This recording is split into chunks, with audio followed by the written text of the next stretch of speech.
Do we have anybody there yet?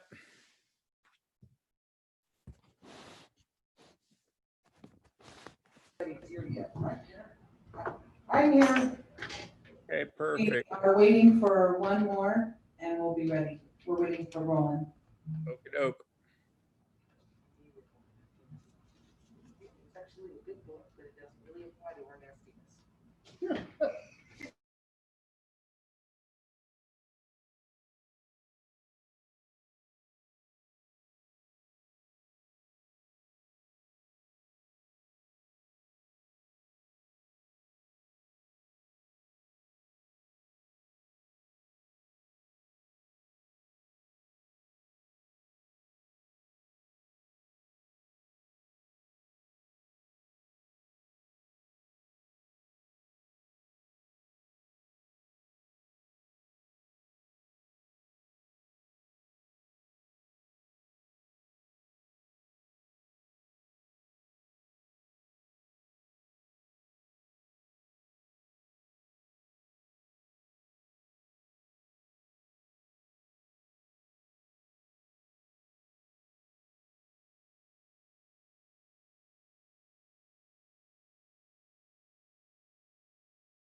Hear me, Roland?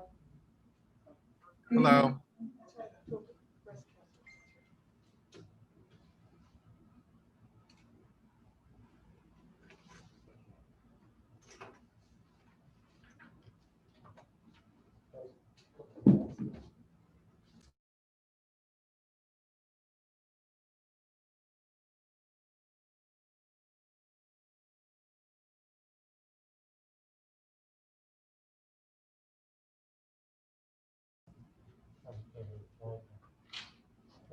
We're all on, Mr. Mayor, and ready to go.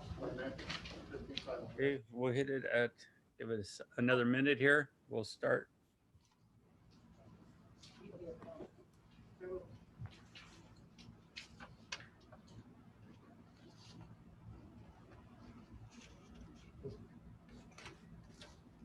Hi, Chief. Hello. How you doing? Okay. Good. You too, Chief, down there. I just said hi to everybody. Yeah. Chiefs. Chiefs. Chiefettes, chiefs.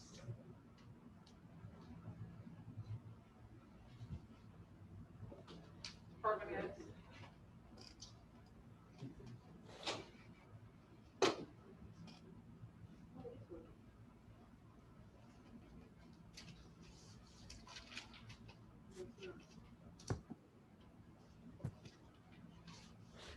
All right, at this time, I'm going to call to order the meeting of October 5th, 2020. Vice Mayor Spencer, will you lead us in the Pledge of Allegiance?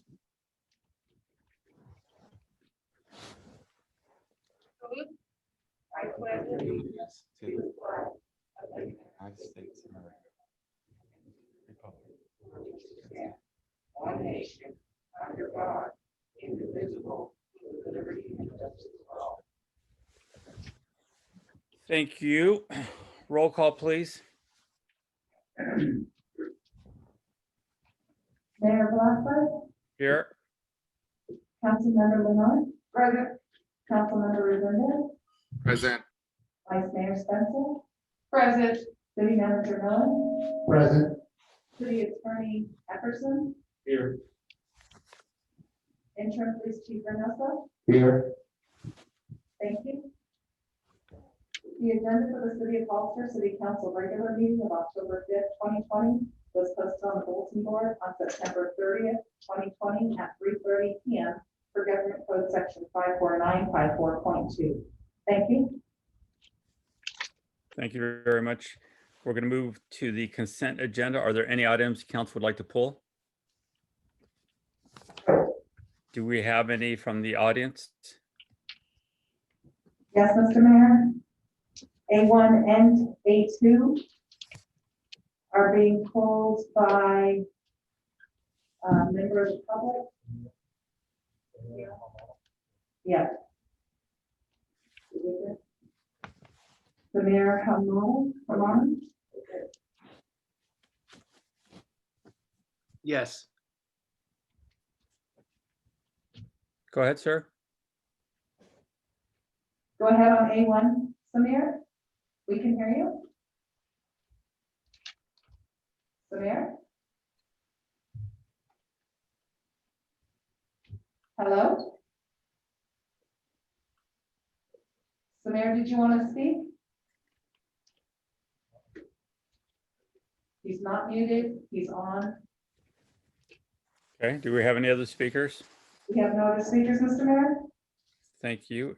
This time we're going to go ahead and close that. Is there a motion from the council? I move that we approve the consent agenda as presented. There is a motion. Is there a second? Second. Second. Motion is second. All in favor? Aye. Aye. Aye. Motion carries. We're going to move to public input.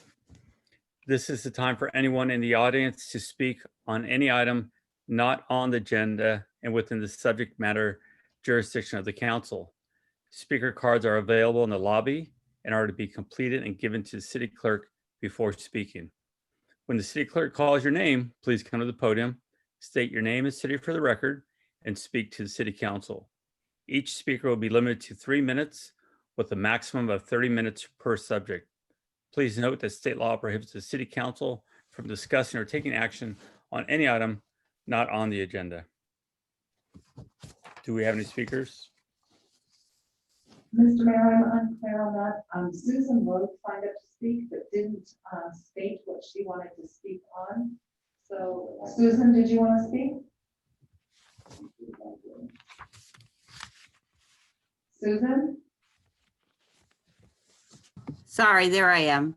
Okay, I just wanted to say thank you everyone for being here, and that the Friends of the Library are going to have a virtual auction to help support the library with its outreach. And we'll be looking for that to be launched on October 19th. So thank you so much for your time and all you do. Thank you, Susan. Any other? I had Ronald Ward sign up several times. I think he has actually said that he wants to speak on E3, but he signed up so many times, I'm not sure if he needed to public comment as well. Ronald?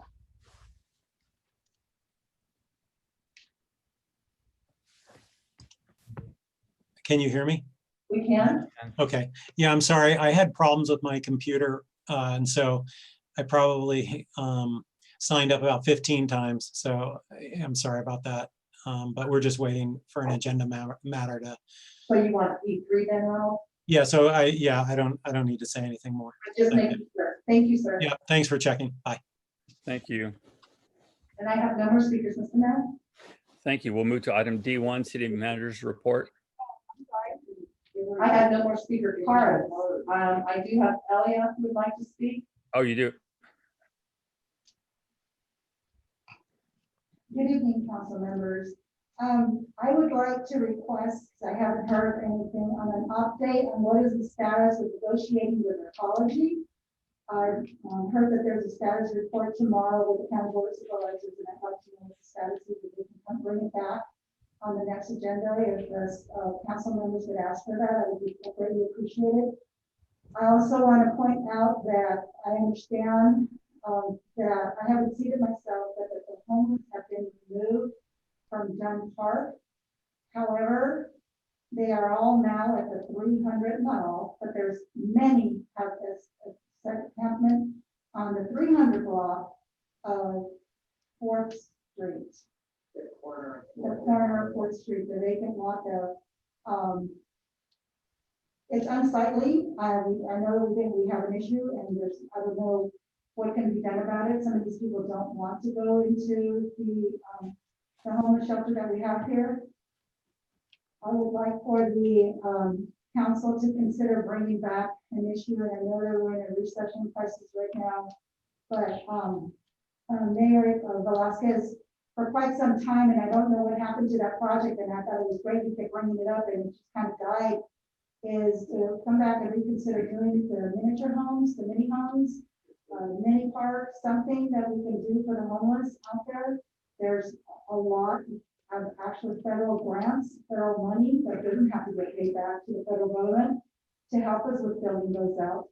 I was scheduled right before COVID hit. I was going to be going to Fresno and went to San Jose where they have these mini home camps for the homeless people. And I'd like to see if maybe we can try to bring that back up and see what we can do for our local homeless residents. Thank you.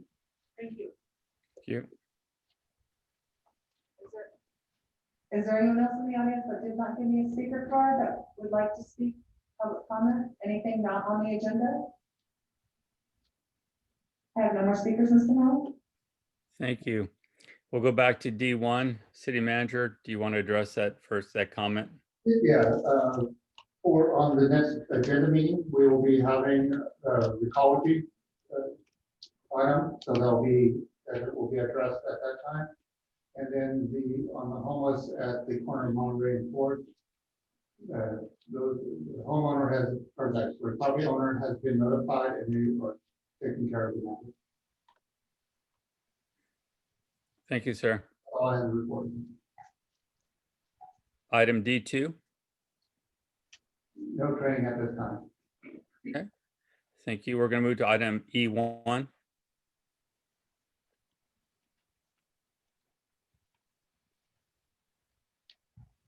That is on the way up.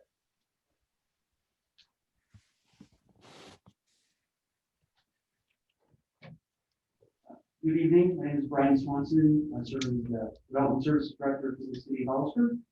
Mayor Velasquez, City Council members. The ordinance before you was crafted in a collaborative way with the Code Enforcement Division, the Police Department, and the City Attorney's Office. And so we sat down, we talked about how can we help improve shopping carts in the community. This isn't particular for Hollister. Just for Hollister, it's across the state.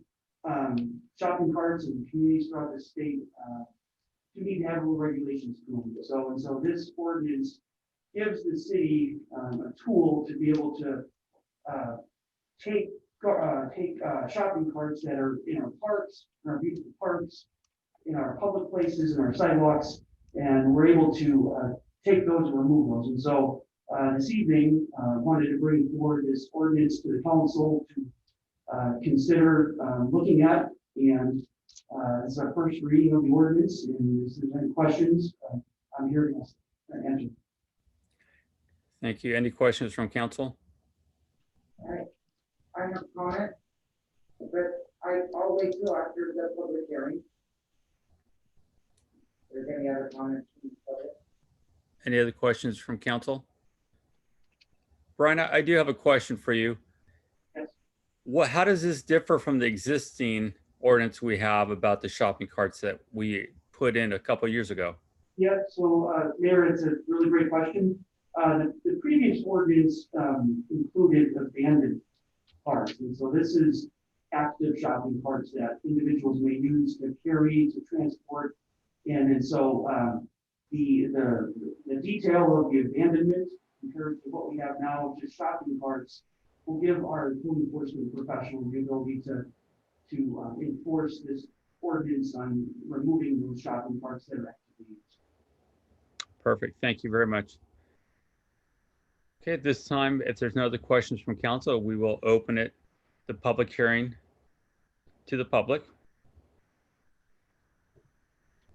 Do we have any speaker cards? I do, Mr. Mayor. Gina Anani.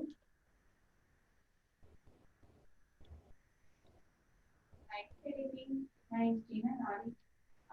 I'm here in regards to E1, the shopping cart.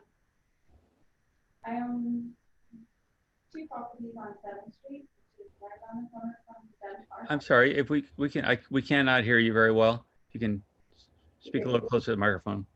Okay, I own Thank 2 properties on 7th Street, which is right around the corner from Dunn Park. Over the last 5 years, we've seen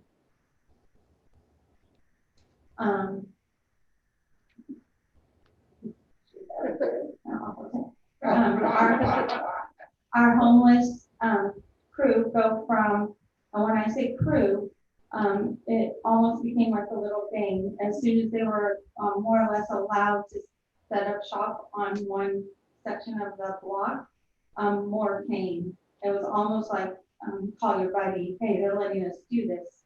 And what they did was they did drugs out in the open. They drink alcohol out in the open. They use tarps to cover up different activity they do. They're drug deals. They took over Dunn Park. Nobody was using our park. It was a beautiful park. I'm here because it went so far as people in our neighborhood calling the police department not having enough people to enforce what was going on. But when you're having people having sex in the park, being naked in the park in the middle of the day, and when an 8-year-old girl comes out of her home and sees it, and the parents call the police, and the police come and say, well, I'm sorry, we can't do it. We're going to tell him to leave. That's all we can do because, that's all, he'll come back and do it again. So sure enough, they came back, and this little girl and her family, which live on West Street, it's a stone throw to where 20 of these people were gathering. And they could go to the homeless shelter. I have a log of the capacity every day at the homeless shelter and the homeless shelter not being used. So this is a choice. This is a choice of to drink there because they're being allowed to have sex in the open because they're being allowed to, because it's not being enforced. I don't know about you, but as city leaders, as parents, as mentors, as people that these kids look up to, every daughter or son is ours. No child should have to go out of their front yard and see that.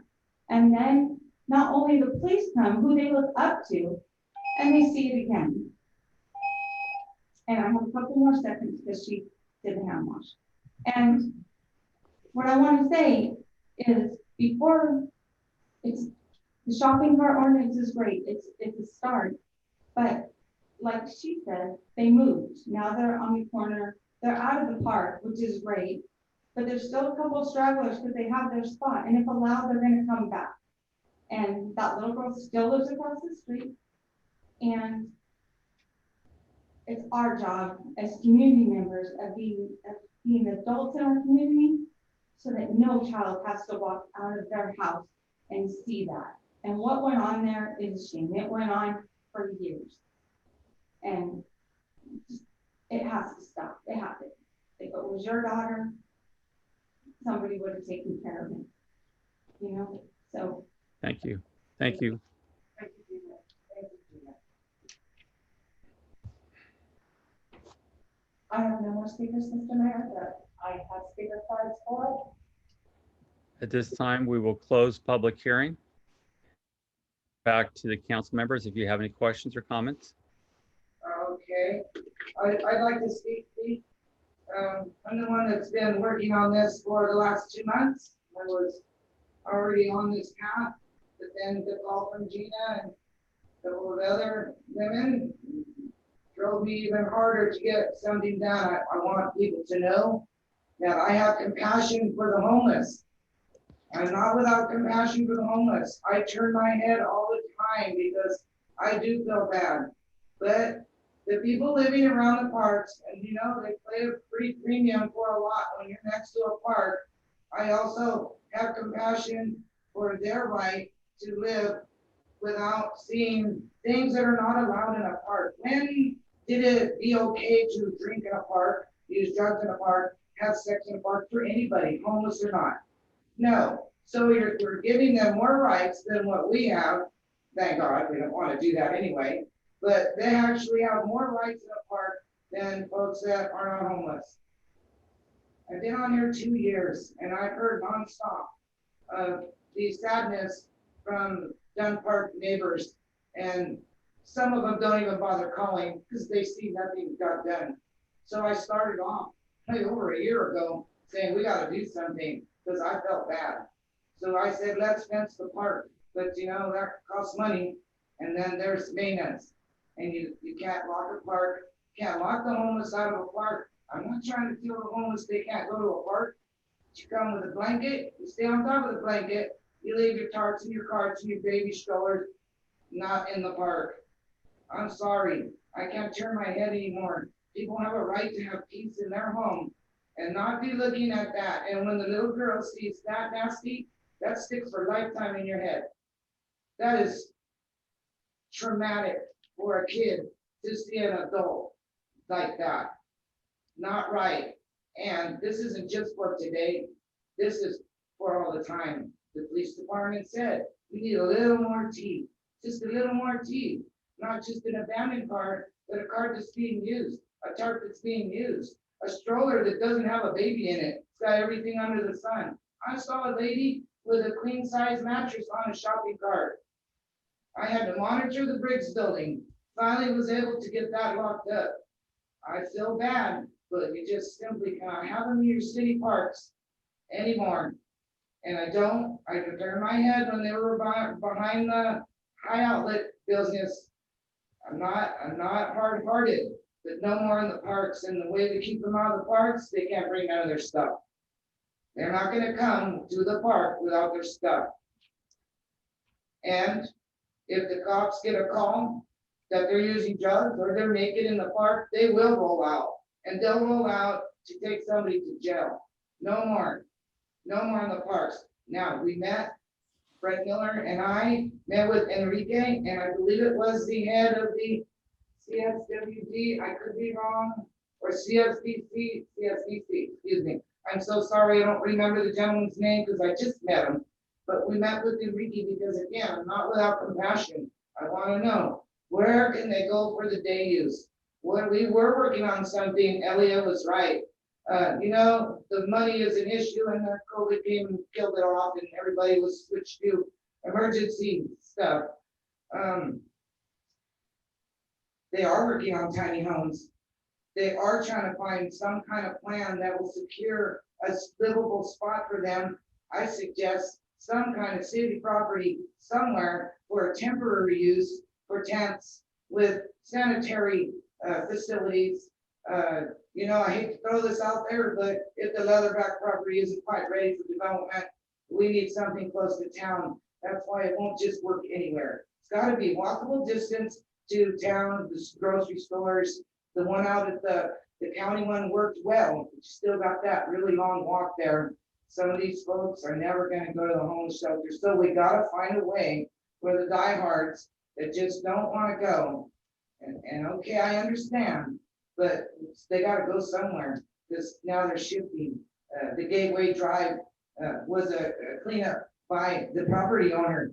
Holy cow, I couldn't believe he posted it legally, 72 hours. The private property owners are responsible for what's going on their site. If you see it, report it before it gets to be that huge camp. Again, we got to continue to work with the county, and Brett Miller is set to have ongoing discussions.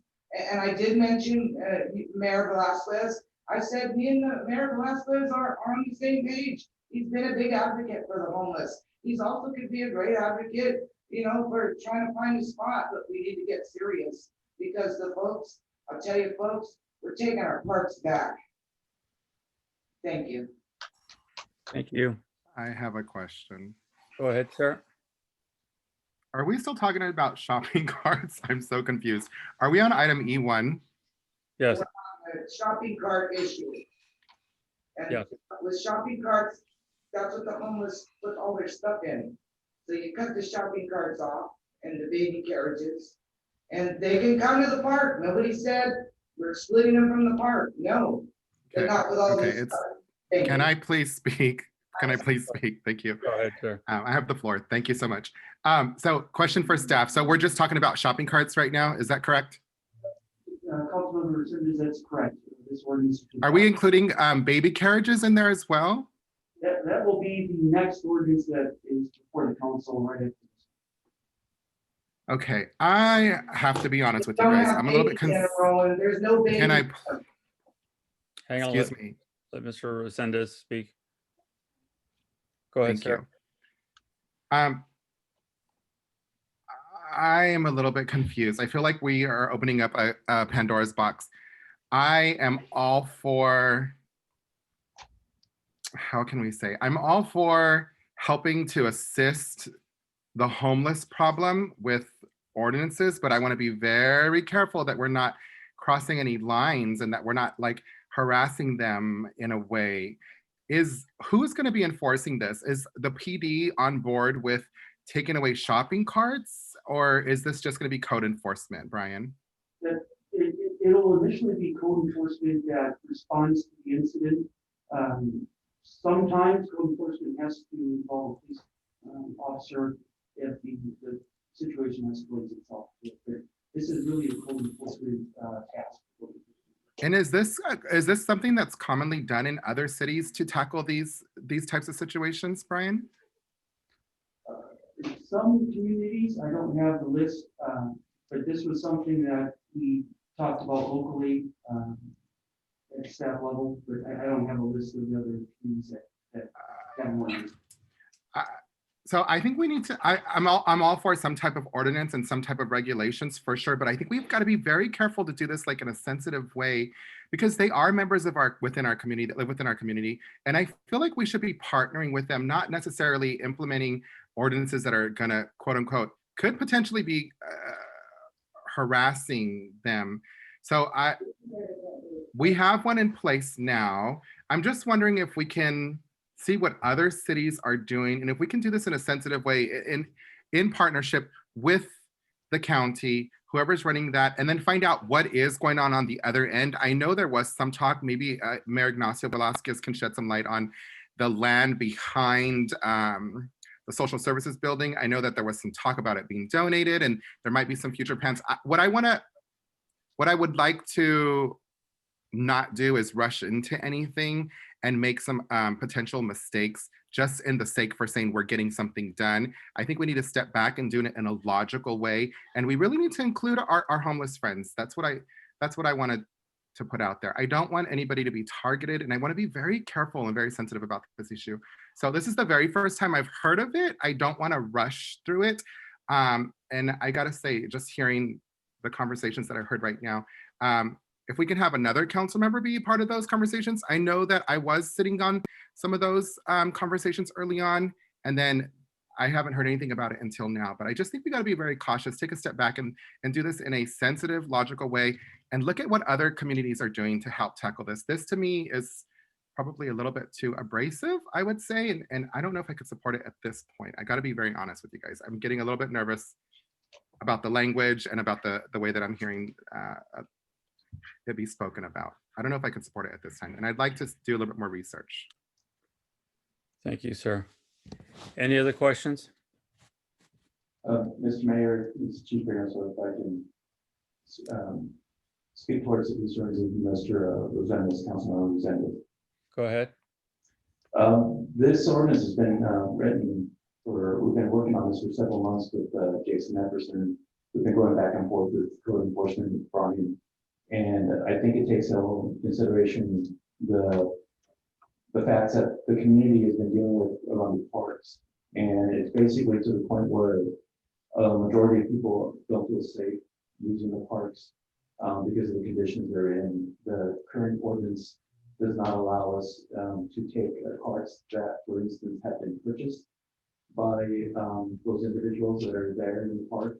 It also doesn't allow us to deal with the carts that are made and carts that used to be baby strollers but are now used to to transport materials that are unsanitary and within the park. Having taken all that into consideration, Jason and the whole team worked on this ordinance to be able to still allow the transient or anyone who wants to use the park, but not use it to store their carts and the dangerous things that can be in them. And once again, make it so that it's unsafe and unsanitary for the other people in the parks. We have found needles in the parks. We have found human feces, and the city staff is continually cleaning and having to spend resources and staff time maintaining the park to the point where the kids and the families can enjoy the park. So this is just a tool that will allow code enforcement and eventually police officers to go over it and enforce this in ordinance, and just simply advise them to if they want to keep their carts, to leave the park, but if they want to enjoy the park, they can do that, but not with all their equipment and beds, as the councilman mentioned, and other things that I don't want to mention here is stuff that we found in the parks before. Okay, thank you for that. Did you look into what other cities are doing to address this issue, Mr. Reynoso? Just similar to what Brian said, don't have a list in front of me, but there are other restrictions like that in other cities. Like I said, we're not going to go in there and take every cart, because that's not our goal. Our goal is to educate and advise them that they cannot have those carts in the park. There's a lot of reasons for them not to have them. And some of them have several carts. There's an individual that has had up to 6 or 7 carts, and it's just for safety reasons. We would ensure that we educate them first, and our goal is not to cite everyone there, is to obtain compliance through education. And Councilmember Resendez, this is Jason Epperson. I'll tell you, we did look at language and efforts, language that was used in a number of different cities, as well as different types of enforcement actions, and how they were amending their own shopping cart and park ordinances in order to help deal with some of the problems that Chief Reynoso just discussed. So it's an amalgamation of efforts that have been tried in a number of different cities, as well as a number of things that are unique to the situation here in Hollister. Okay, then what are we gonna do? I mean, we're taking away their shopping carts. Then what if they get a wagon? Then what? Are we gonna include that in the ordinance? I'm talking about, we're gonna take away their shopping carts. They're gonna find something else. We're moving them from one spot. They're gonna find another spot. Like, what are we doing to really look at remedying the situation in a logical manner? How are we supporting these individuals? What can we do to really give them the solutions they need, rather than quote unquote like harass them and take away their livelihood? And not to mention that we're dealing with a pretty unstable population as it is, and we're in some very unstable times as it is. I just don't know if this is the right thing to do. We're gonna take away their carts, and then what? You know, you're gonna move them out of the park, and then what? They're gonna find somewhere else to go. They're gonna have something else to go. So I'm just wondering if we can look at what other cities are doing to tackle these situations in a creative manner, maybe in a partnership with them. I feel like it's pretty rushed, and I feel like I said it's pretty abrasive. I don't know. I'd like to speak again. If you guys are done. If I could go ahead and speak, Councilman Lenore, I think you want to speak. Let me have a chance at this, because this is a topic I've been involved with for quite a few years. It is very complicated, a lot of legal issues here. Back in 2015, I presented the concept of a tiny home community, and I could not believe how many people attacked me at that time for having such a crazy idea of putting people into tiny homes. How at the time they were saying how unfair it was to the homeless to put them in tiny homes. And it's evolved from there, where we worked with the county on the shelter, because as we went through the laws and understood how the homeless issue expands, I guess you would say, you know, one of the things that we learned is you have to have the base, you have to have the shelter. Without the shelter, you have nothing but legal problems coming at you. So we worked hard with the county to get a shelter built. Unfortunately, the recommendation of 100 beds was rejected for 50 beds. So out of the gate, we were kind of behind on that part. But overall, it's been successful. The issue we have now are there are homeless that do not want help, will not go to the shelter, will not participate in any way, shape, or form. Carol and I have had these discussions with different strategies out there. The reality is those are the ones that are not entitled to just go around and create problems in different areas. We've talked about this many times too, where I've requested on several occasions to at least a security firm out at the park to park in front of where some of these activities were happening. The issue is this: the shopping cart part of this makes sense because it's actually property from another person or another business. So legally, we can enforce the shopping cart. What has been disappointing is that even though we put it in the past, we never enforced it or followed through with it. So if we're going to have a shopping cart ordinance, we're going to have a team prepared to drive through the city at least once a week, code enforcement officer, and a couple other the staff to pick up the carts and issue citations for it. Because if you don't, the problem continues. As I've said many of times before, with the homeless, if you let them set up, it won't be but 2 to 3 days before it becomes a campground for many others to come in. And as the lady spoke earlier, it doesn't take long for the word to get out and more come out with more debris and start setting up a campsite. The answer to it is actually quite simple. The choice now, because we have the shelter, is you move to the shelter or you move on. And we have to be prepared in all these different locations to be able to enforce it, as we're seeing now on the other location where they're set up. We have to be able to move quickly. And I know that's, again, it becomes private property rights, but we have to have the ability to move quick enough so that camp does not get set up. We are here to help those that want the help, but those that do not want the help and they just want to continue a life of doing what they do, we can't and we shouldn't tolerate that in any way, shape, or form. And it's disappointing that many of these people I used to go to and talk to and offer help, some would take it. Now, if I do have those conversations, it's instantly a threat of lawsuits to the city from this group. Matter of fact, a few of their friends attacked me here on Facebook quite a bit about how dare you come talk to the homeless and threaten them. I point out, I've never threatened them. I always offer help. My strategy has always been helping hand so we can help them get a better life. But I will never, and Councilmember Lohr, I think, has been very vocal about this too, never allow them to take over our community and just make it a garbage pit. It's not fair to our residents. Now, the issue is if we're going to talk about private wagons and some of these other things, we do need to do a little more legal research, because that is an area where we can find ourselves in trouble pretty quick, and we got to find out how that works. Tonight, we're talking about the shopping cart. I think that's fair. We can move forward on that, but we do need to have the strategy of how it's going to be enforced on a consistent basis. Otherwise, it fails.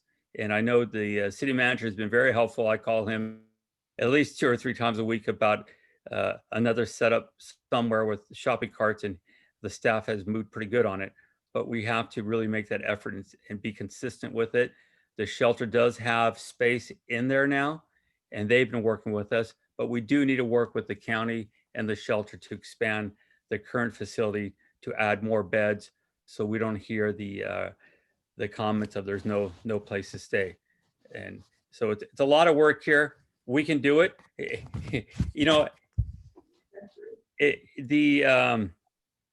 Something for everyone to understand too is we recognize we have a problem, as all communities do. All communities have this problem.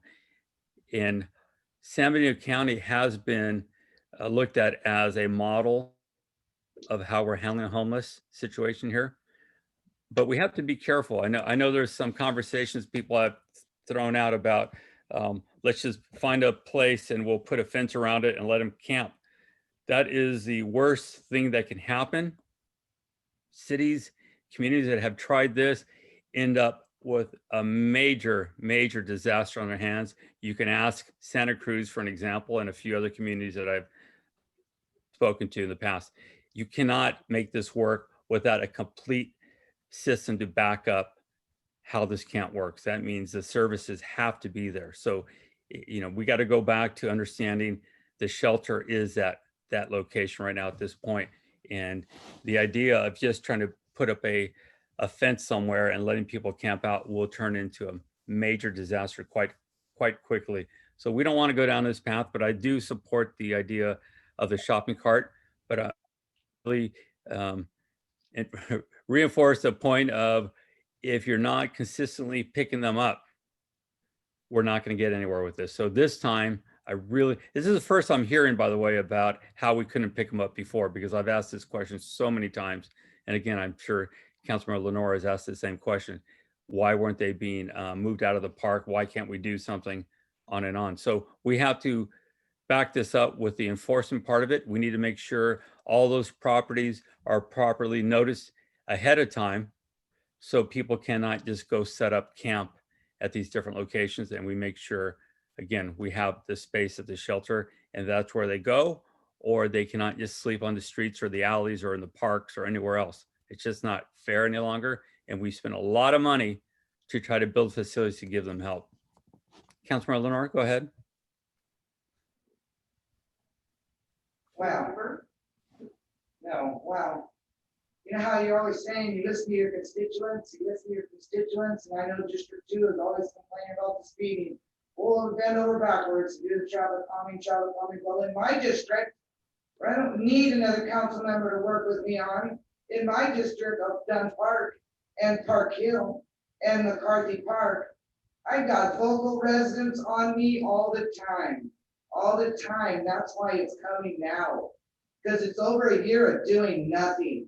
I'm tired of doing nothing. When you get the letters and the calls that I get, then maybe you'll feel a little more of that.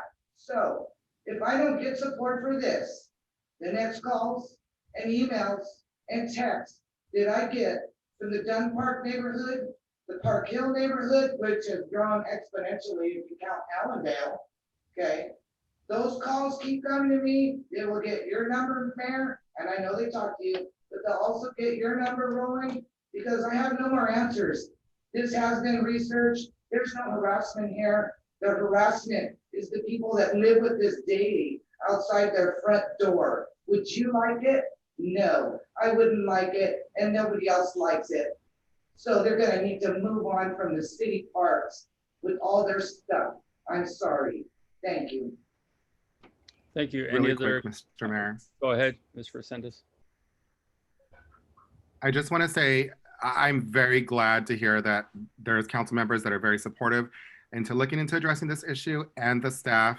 It seems like there's some reignited passion behind it, and I completely agree with it. I just want to say, please be open to ideas and solving this in a creative way. Let's look at what other cities are doing. Let's be sensitive to the population that lives here, because they're residents. And I do agree with you, Councilmember Lenore. I would not want to have this in front of my house. You're absolutely 100% correct about that.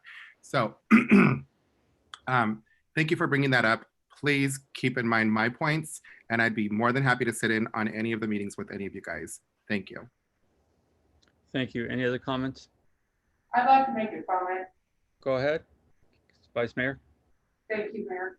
I know what Councilwoman Lenore is talking about, because for the last 3 years, not this summer because of COVID, but the 3 years before that, I worked summer school with special ed. We would walk down to Dunn Park twice a week, and our kids were harassed by the homeless. They have rights, but special ed children have more rights. Those kids were afraid. Before we would even let them get on the playground, we would inspect the grounds for needles, for feces, for everything. I had a special ed girl walking to the bathroom to use the bathroom. And there was a woman in there performing her job with a man. That child witnessed that. And that is disgusting. And let's not forget these shopping carts, they belong to somebody besides the homeless.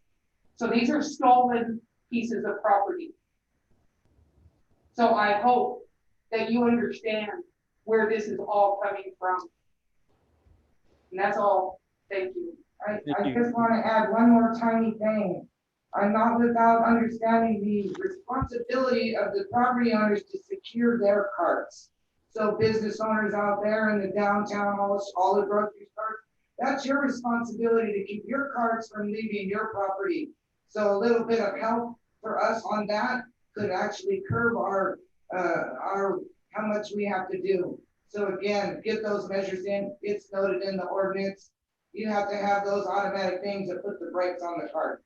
So they can't be taken anymore. Do your part. Thank you. Thank you. I do have one more comment, Brian. I remember some of the conversations and some of the heated discussions that happened with some of the homeless.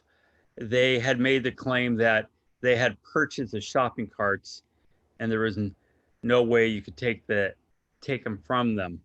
And I knew it wasn't true, but I remember them or an officer saying that they had purchased a shopping cart, so there was nothing they could do. So can we please make sure that we have, how do we make sure that somehow somebody didn't sell them a shopping cart and it becomes their private property? So we need to look into that to make sure that can't happen where the stores are selling the shopping carts to the some of the different individuals. It's going to be very important to think about, follow up on that. Mr. Mayor, this is Go ahead. Carlos again. There was apparently 6 carts that were sold by the now closed Kmart facility before the police contacted them in the city, and they stopped doing that. But there was 6 individuals who actually purchased carts. But that's one of the reasons for this ordinance. It not only restricts carts that belong to a store, it also restricts carts that are personally owned or made by them, homemade. And you'll see in other cities when they strictly enforce the no shopping carts ordinances, they make their own carts and they repurpose baby carriages and other carts, and they just built their own carts. And this ordinance would include, by definition, will include all those carts that would be restricted. Yes. Okay. So I thought I heard you say you did know the store that sold them and they're not doing any longer. Is that what I heard you say? Yes, sir. There was only 6 carts that were sold, and they stopped doing that at that point. And so there's 6 individuals that had those carts, but this ordinance would, regardless if they own it or not, it would be restricted from being in the park. Okay, perfect. Thank you. Thank you for that information. Any other comments or questions from council? No. Is there a motion? I move that we read by title only, waive full reading and introduce an ordinance of the city of Hollister. It's the first reading, right, Chris? To have the first reading for a shopping cart ordinance. Amending Hollister Municipal Code 9.30, shopping cart containment, and schedule a second reading and adoption of the ordinance at the October 19th, 2020 city council meeting. Thank you. There's a motion. Is there a second? Second. There is a motion and a second. All in favor? Aye. Aye. Against? No. Motion carries 3-1 vote. We'll move to item E2. Good evening, Mayor Vasquez, City Council members, and Brian Swanson, Development Services Director.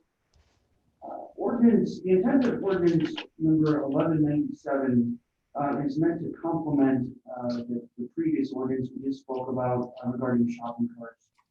This is another collaborative effort between the Code Enforcement Division, Police Department, and the City Attorney's Office on ensuring that one of our greatest assets in this community is our public parks.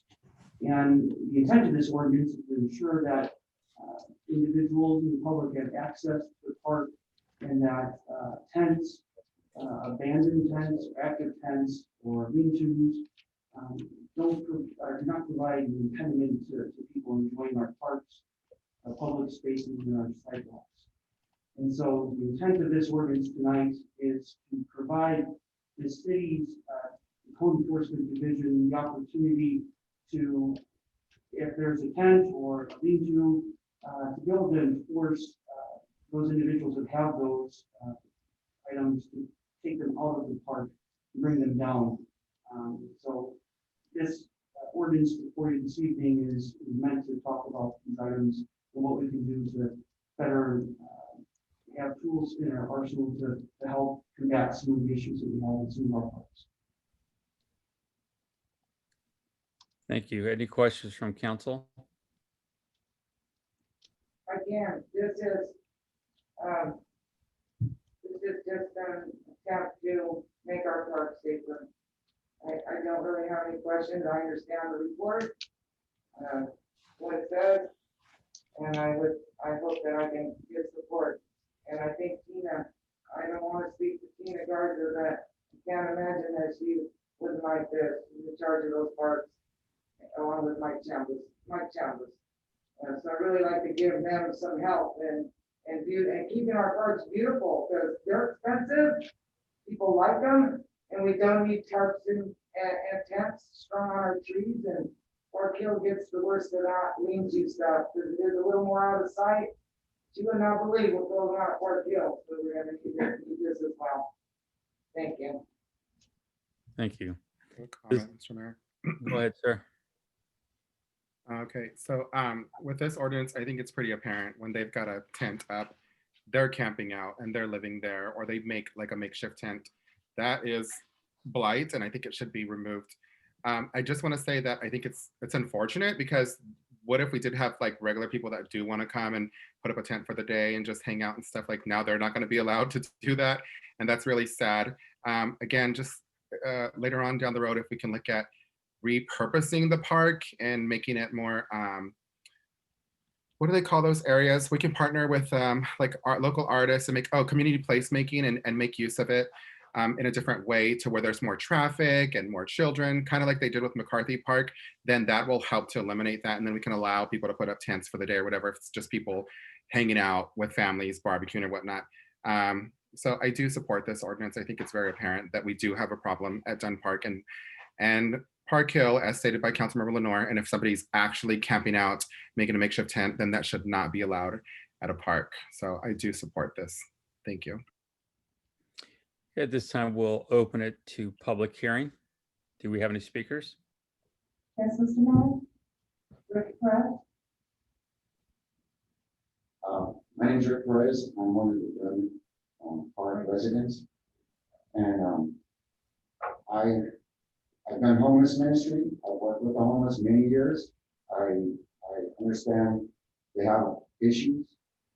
That is not fair to those of us that face our responsibilities and raise our children at that park.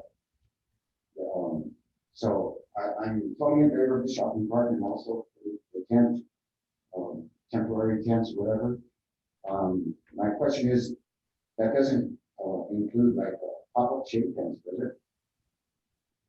And anyways, No. all right. So, yeah, I mean, you know, it's really nice to have Dunn Park back right now.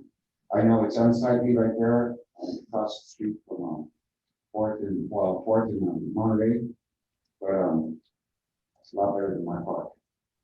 Sorry, any part. Any park, yeah. And you know, I look forward to any resolution we can come up with, as not just the city council, but as a city together, coming up with a resolution to find a way to help the people that want to help. And maybe some of them don't even know that they're resisting the help because they're so far out there. I mean, I get it. I have a heart for the homeless too, but I also have we have rights too. Anyways, thank you guys. Thank you, sir. Oh, yes, Linda?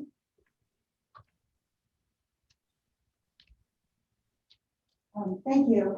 So I just want to remind the council that in 2016, LA County adopted an ordinance limiting the homeless people's belongings to what would fit in a 60-gallon bag, requiring the city to give 24-hour notice for cleanup, and then they could store and confiscate, they'd store the confiscation of the property for so many days. The issue with the homeless is not because they want to be out there. There's mental issues, there's drug issues, there's alcoholism. There's something else besides them wanting to be out there. There's other issues that we need to get to. That being said, the adopted ordinance by LA County in 2016 was overturned, actually was overruled, and then LA County had to settle. And they settled out of court, and it cost them a lot of money. So we need to be very careful. Based on that lawsuit, currently right now, LA County and all cities within LA County, each individual district council member is responsible for their district. There's a state of California versus the cities and the County of Los Angeles, that they must replace the skid row sections of their cities to encampment areas. Again, this goes back to the mini homes or the tiny home project that Velasquez was talking about. And he's been doing this, he's been talking about this for a long time. There's other areas. Here's the issue with homeless. We all want to help homeless, but we don't want them in my neighborhood. We don't want them in our backyard, but they got to go somewhere. At the end of the day, I truly believe that there's got to be a place for them. We've got to find pay for them. I remember Mayor Velasquez, I think there was a section off of Wright Road we were looking for the community somewhere out there, and they didn't want it out there. They fought you on it because they didn't want them out there. There was another section on another side of Hollister, and the people fought you on that. They didn't want them on that. So we ended up settling with the current homeless shelter and expanding it to what it is today. But I really, really do think, again, San Jose, Fresno, and now the cities and the County of Los Angeles are building tiny homes. And I really think that that's where we need to go to try to help these out. Not everybody's going to get out there. We have a lot of people that live out on the river. We're just talking right now about what's in the city of Hollister that we can see. And there's other people on the other side of town that never see it. And there's people that see it every single day. So we've got to come up with a solution. And I think everyone needs to work together. Thank you.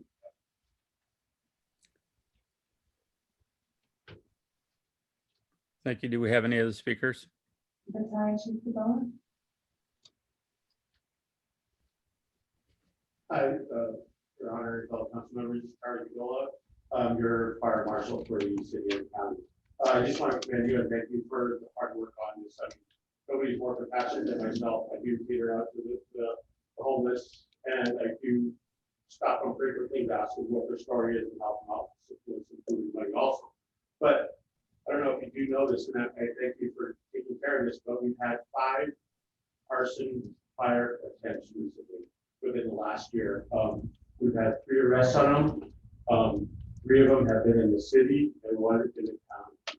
Nobody has gotten hurt or even killed yet. So I thank you for taking these initial steps to help prevent that, because a couple of them were started off with their hearts with the distraught people. So getting the hold on them, getting a better handle on them is definitely the right thing to do. So I appreciate it, and I thank you for taking the steps that you can do to take care of this problem all around. And fortunately, nobody's got hurt or killed yet.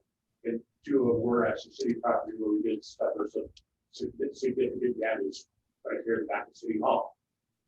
Also, so thank you. Thank you, Charlie. Thank you, Charlie. Thank you.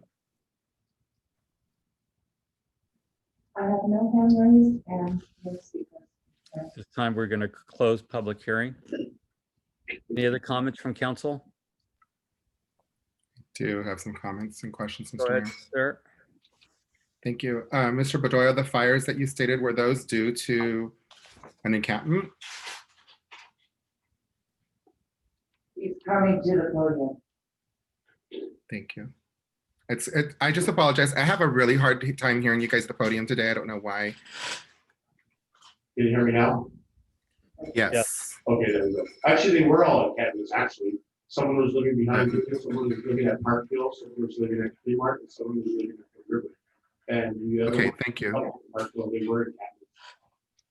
Perfect. Thank you for clarifying that. And then my other question would be probably for you, I would assume.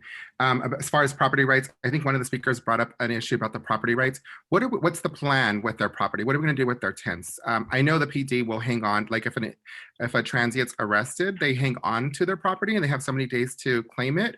Is there a plan put in place for that when we take their belongings? And if not, can we put one in place? Now, Brian, on top of this, I know during code enforcement, we would take their stuff if they weren't able to take it, their private copy of it wasn't garbage, and we would store it for a certain amount of time.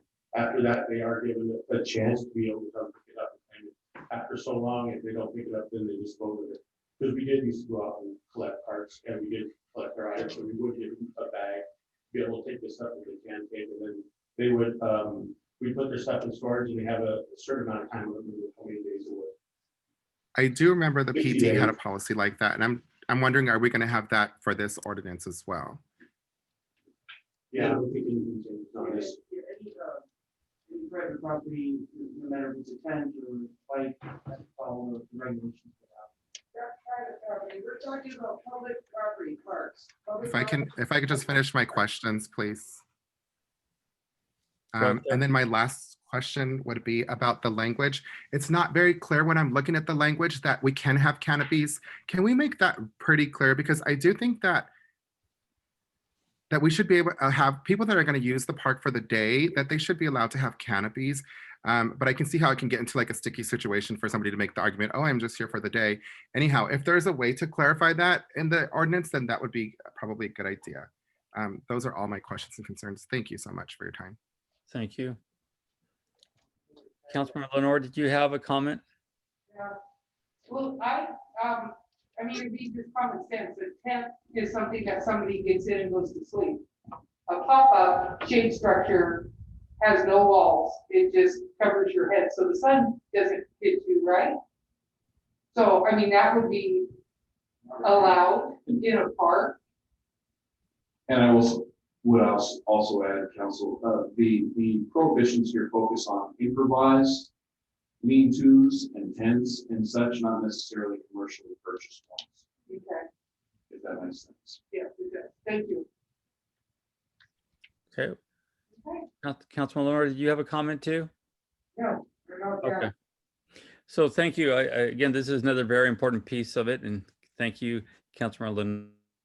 One of the other issues we've had, and the PD can address this, is enforcing the rules out there. And I've talked to many of the homeowners about if they do see illegal, they do need to call the police so the police can respond and arrest those that are doing something. But there has been several occasions where those individuals are in the park, they're drinking alcohol or they're clearly intoxicated and no arrests are made. And I know that goes back to other issues with the court and some of the other prosecuting issues that were going on in the last few years, which has created a larger problem for all of us. Are we going to be able to now enforce these things to make sure that if someone is found with alcohol or is clearly intoxicated or some other substance, that they can be arrested? Yes, Mr. Mayor, I don't think this restricts us from doing any of those things if they are drinking in the park, and we can take action. I'm sorry? You are correct that right now the court system and the jails are sometimes refusing arrests, but those are citations that we can give. It's a case-by-case basis, but this will give us yet again another set of tools. We can arrive if someone calls us because of a cart or a tent issue, and once we're there, we could, if we find other issues as drinking, drugs, and all that stuff, obviously we can take action at that point. So did I hear you say we would be able to arrest or we cannot arrest? It's a case-by-case basis, and if it's not an arrest, it's a cite and release, and we would ask him to leave the park at that point. Because one of the conditions for being cited and released is that the violation is not continuing to happen. So if they refuse to leave down, they would get into an arrest. And not to stray again from the subject, but this has been part of the problem where many of times, as I've been out there, the homeless would read me the rules that they interpret. And I know it's difficult for you guys, but I think we have to get back to the point of, look, if they're breaking the law, they have to be arrested and taken in. And if the jail decides to discharge them, well, that's going to be on their side. But I don't think we can just allow it any longer. It's been one of the problems we're having is they know some of these rules and they're willing to just break them. So we need to have the other mechanisms in place to enforce and follow through with these issues. Otherwise, we're going to keep seeing the same activities. And again, you have a lot of different issues out there, substance abuse and mental issues. I get it, but we have to make sure that if the law is broken, we need to make the arrest. And I'm hoping we could do something to enforce some of those issues. I think the drunken public is a ticket, Carlos. Is it arrest or a ticket when you're drunk in public? Well, if they're drunk, Sometimes it's an arrest. it's going to be an arrest because Okay. eventually ends up like a citation. But if the person is drunk in public, it means they cannot take care of themselves. We need to make an arrest, get medical clearance at the hospital, take them to jail, and then the jail will eventually release them. So sometimes it's a citation for possession of alcohol, Yes, you're but the drunken public is an arrest. correct. You're correct. Thank you. And aren't they released like after they slept it off for a while? And yes, So we're you're not correct. worried. Many cases, these people are arrested, we have to go to the hospital for a medical clearance, and then go to jail, and they can be released relatively quickly, sometimes even before the report is complete. Thank you. Thank you. Any other questions or comments? Is there a motion on this item?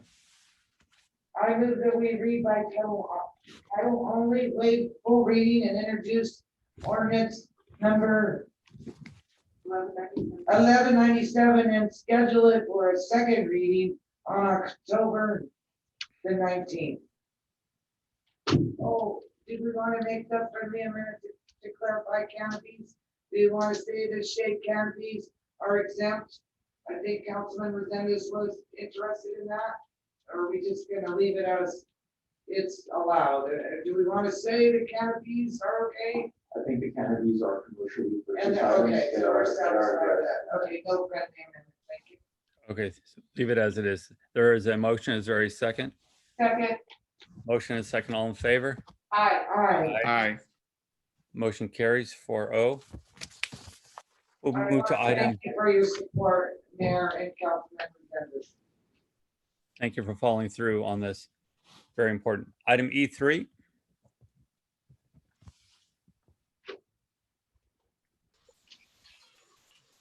Good evening, Mayor and members of the City Council. My name is Maria. I am the Cannabis Affairs Manager with the City of Hollister within the Development and Services. Tonight, the item before you is a request for a cannabis use permit and development agreement, CUP/DA 2020-2 for 3GM Inc. The applicant is requesting an approval from the City of Hollister of a cannabis use permit to operate a cannabis cultivation facility out of 1891 Airway Drive, located in the Airport Support Zoning District, further identified as San Benito County Assessor's Parcel number 053-420-037-000, and it's categorically exempt under CEQA.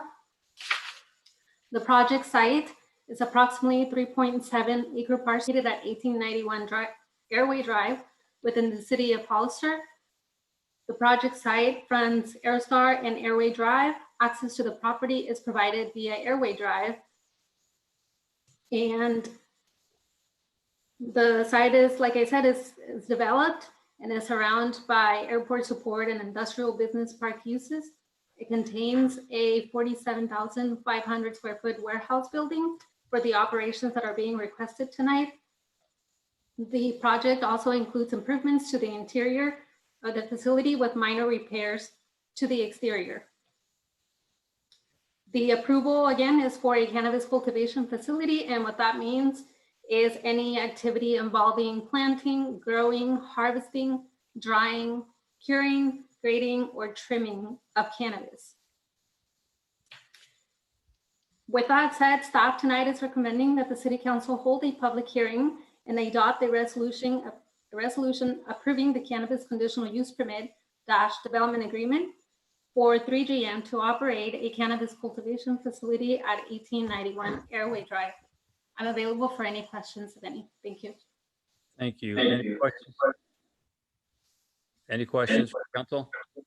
No.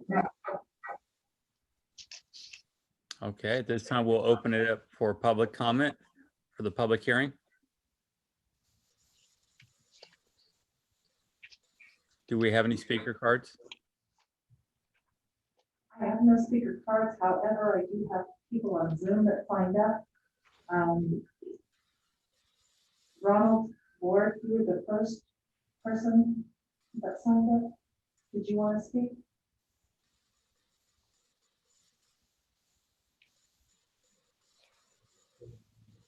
Go ahead, you need to unmute yourself. Mr. Ron Ward? Ron is the applicant, and he's available if there's any questions too. I'm not sure if there's anything additional that he would like to say tonight, but I know he was having issues with Zoom and stuff. How about Jason Fong? Jason, did you want to say anything?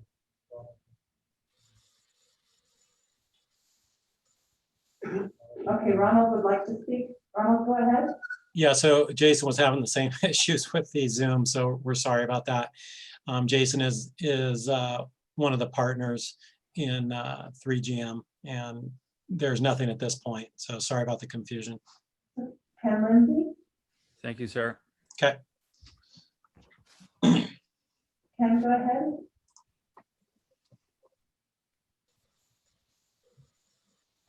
Mr. Lindsay? You need to unmute Mr. Lindsay. There you go. There we go.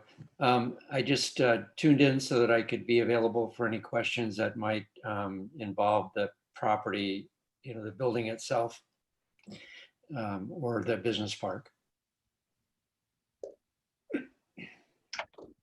Thank you, sir. Any other speakers? I have no other speaker cards or speakers with their hands raised. Yeah. Thank you. At this time, we will close public hearing. Bring it back to the council. Any questions or comments from council? I have them. Is there a motion? I make a motion that we accept resolution number 2020-196. A resolution of the City Council of the City of Hollister approving a conditional cannabis use permit development agreement for 3GM Incorporated 2020-02 to operate a cannabis cultivation facility at 1891 Fairway Drive. There's a motion. Is there a second? I will second that, Mr. Mayor. There's a motion and a second. All in favor? Aye. Aye. Aye. Aye. Motion carries. We'll move to item F1.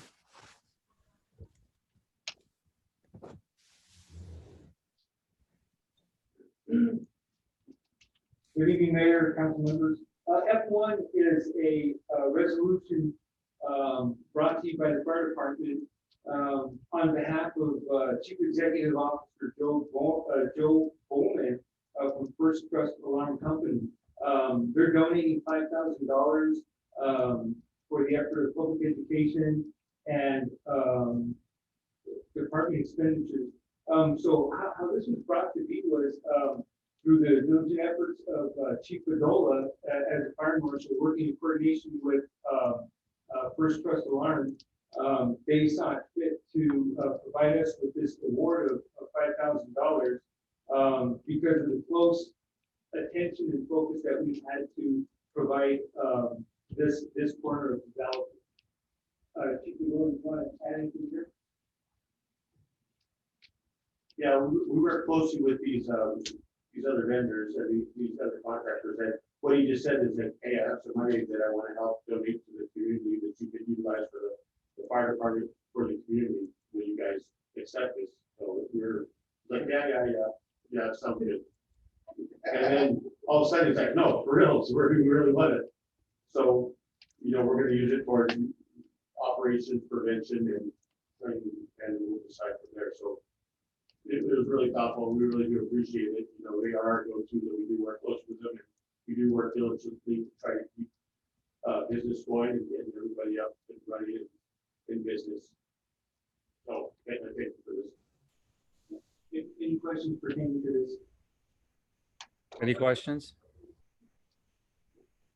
I think this is wonderful. Thank you, Mr. Bowman, very much. Yeah. Absolutely, thank you. Thank you. Do we have any? Sorry, way to go. Do we have any speaker cards? No? Speaker card. F. Yes, right. I have no speaker cards, ma'am. Thank you. No hands raised. Thank you. Thank you. Is there a motion? I make a motion that we accept resolution number 2020-197, a resolution of the city council of the city of Hollister allowing the Hollister Fire Department to accept a donation of $5,000 and approving a supplemental appropriation for department expenditures FY 2020-2021. There's a motion. Is there a second? Second. Motion is second. All in favor? Aye. Aye. Aye. Motion carries 4-0. Move to item F2. Good evening, Mayor Velazquez and council members. Tina Garza, Recreation Supervisor. The item before you is a resolution that will approve an amendment to the September 8, 2020 agreement with San Benito County to add 2 additional dates to a drive-in movie event at the Veterans Memorial Park. The City of Hollister Recreation Department has offered 3 drive-in movies to the public at the Veterans Memorial Park.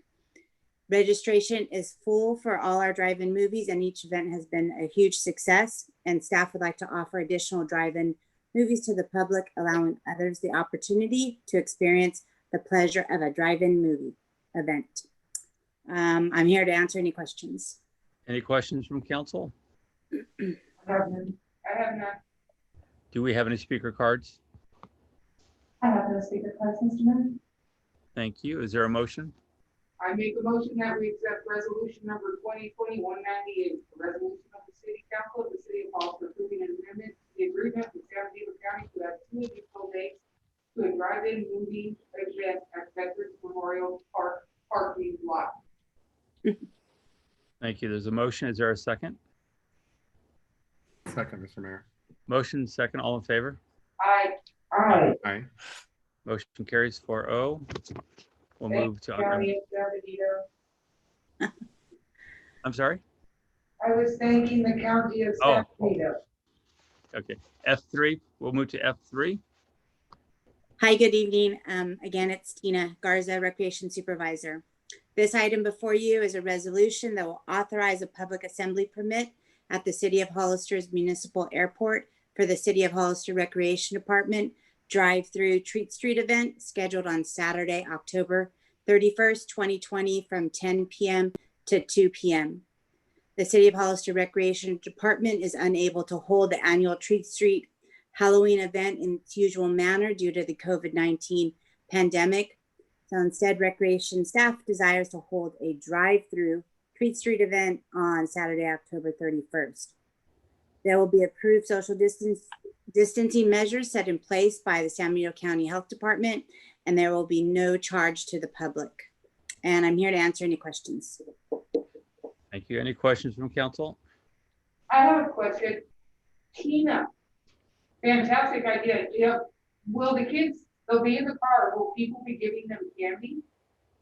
Yes, so we are going out to our local communities and nonprofits, and then our city departments are challenged to bring in bags of candy over to the community center.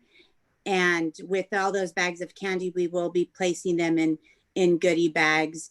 And our goal is to assemble 1,000 bags this year. Wow. Fantastic. Thanks, Tina. Question. Go ahead, sir. Thank you, Mr. Mayor. I think last year was your first year, or was it the year before that? I can't remember. So it was 2 years ago. We're going into our 3rd year now. Okay, and I know they were both huge successes. How many kids did you service? Like just a quick estimate, last year and then the year before that. Our first year, we set a goal of 500. And then last year, with the support of San Benito County Library, we were able to give out 800 bags. So this year we set a goal of 1,000, and we've received a lot of community sponsorship.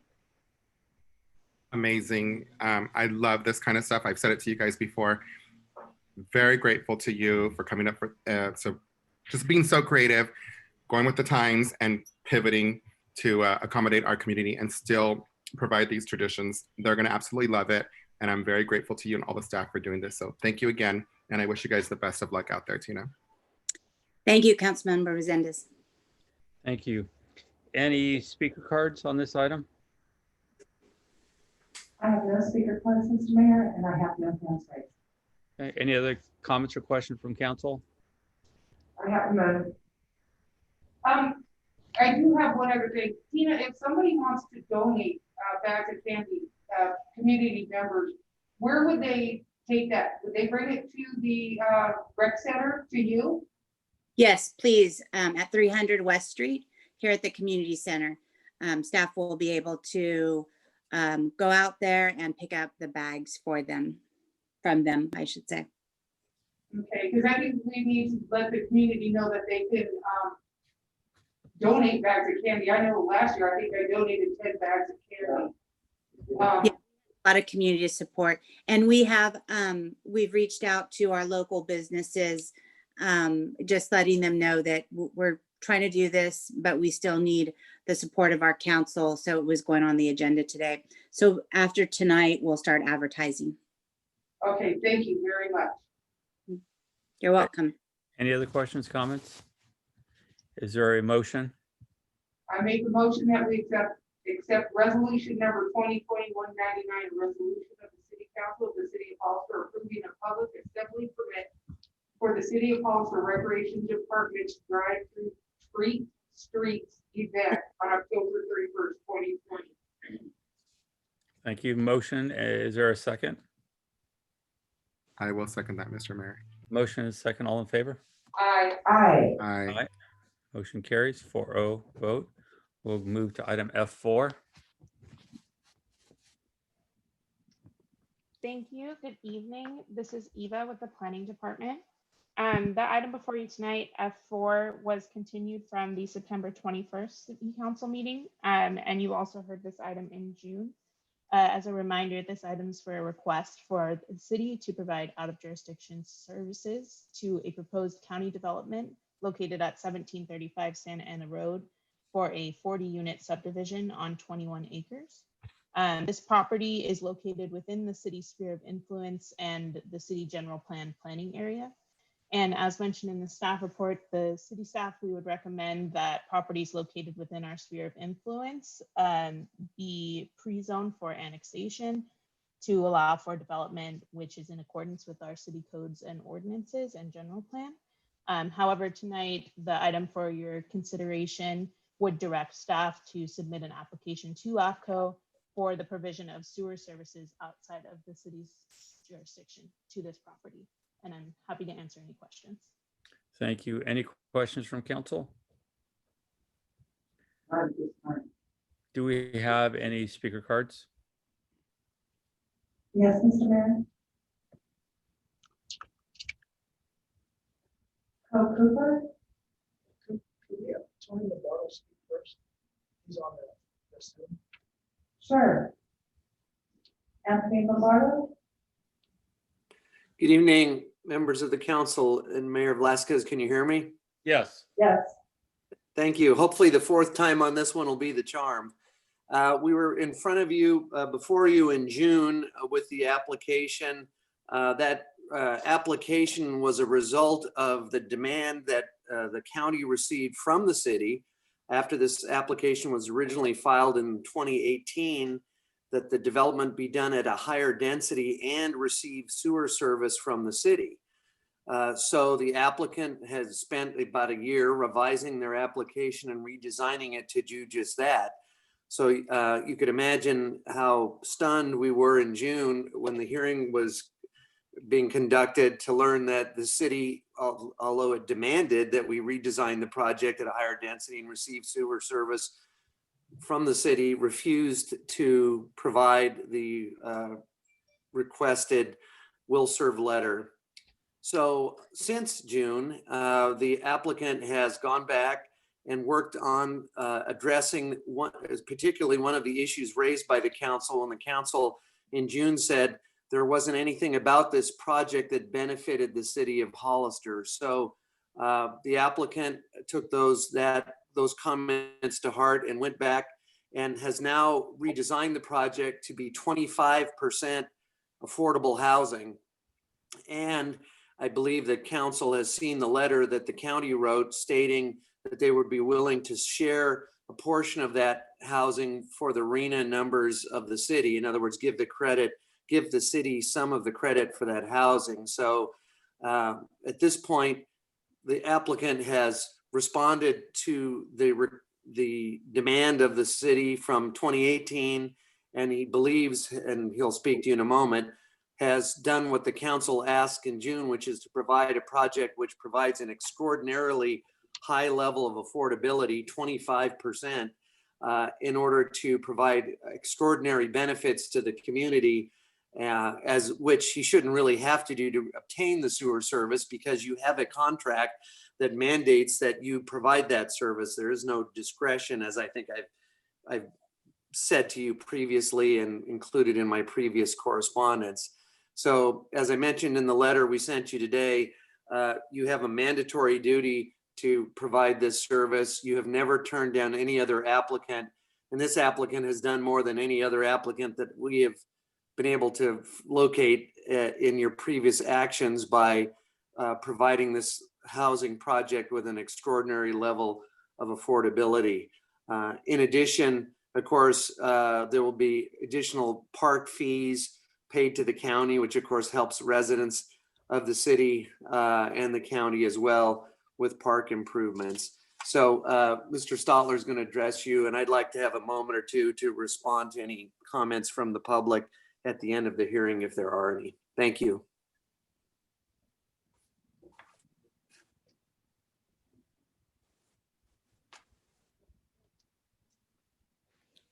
Go ahead. Good evening, Mr. Mayor, members of the council. Thank you for this opportunity to come before you again tonight. We're 3 years into the process here. Here we are, I think the third time we've been here. We met initially, as Mr. Lamar had mentioned, with county and city staff, and we were going to go full speed ahead based on the zoning of the property existing as it is. We're going to go with septic systems. The city said they want a higher density because we are in what they call the sphere of influence, meaning that at some point, perhaps this property is going to be a candidate for annexation.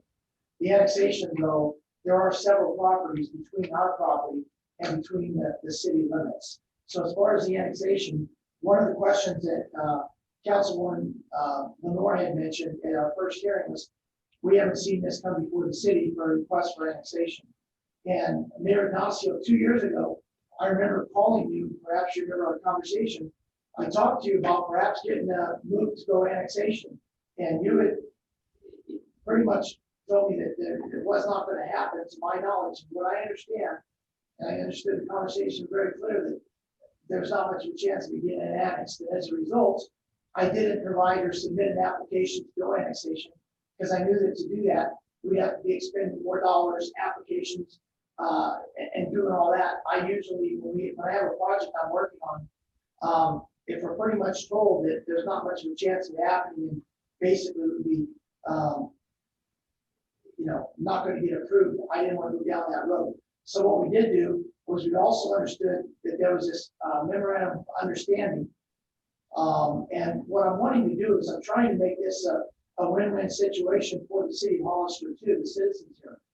You've got an expensive sewer treatment plant that was put in. My understanding is that the treatment plant was actually designed to handle the capacity of not just the city of Hollister, but the outlying areas as well. You're way under capacity right now. And by us being allowed to be able to be hooked up to sewer is going to generate more fees for the city to help offset the cost of that sewer. The only other opportunity is if that doesn't happen in time, eventually the citizens are going to have to pay higher sewer fees or something to be able to pay for the sewer system that's been installed. We also did something very creative that I've never been involved with doing this before, but we wanted to come up with a benefit for the city. We've been able to allocate 2 affordable BMR allowable affordable units for the city of Hollister, not just for a couple families to move into, but also to help qualify for the arena numbers for the Housing Affordability Act for the city. There's also going to be, as mentioned by Tony, a contribution in park fees that by us building this type of project, we have park fees that we'll be paying. Those parks are going to be enjoyed by citizens of Hollister as well as people in the community as well. Also, I know that, you mentioned about commercial growth. I can tell you I have a lot of experience in Morgan Hill and planned growth control. Thanks. Thank you, sir. Thank you. Thank you. This would be a benefit to the citizens of Hollister. Thank you. Ann Hall.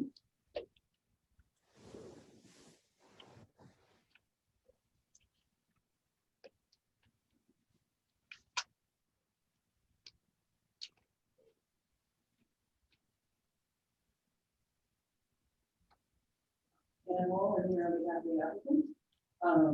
And as been discussed, this project's been several years. And the initial discussions obviously were all the time. This property is in the city sphere. We've had several, and when this was initially proposed and going to county meetings,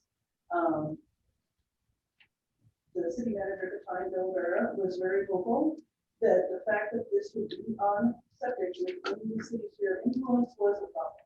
And they could not support this project in that case. So we went, again, had more meetings with the city and staff, redesigned the project to tie into the city sewer. And I can tell you, annexation was never mentioned as a realistic option for this project in any of those meetings with city staff. This is a half mile from the city boundary right now. It's not contiguous to anything. I know from experience that if we even tried to apply for pre-annexation, the staff most likely wouldn't bring it to you because it's so far away. So you kind of created property that's inside the city sphere that the city will not annex and will not supply something sewer to, and it can't develop in the county. And for the property owner, I think he's made several attempts to try to thread the needle between what he's allowed to do on this property and what will make the city in favor of this project. And I don't know how he's supposed to do that.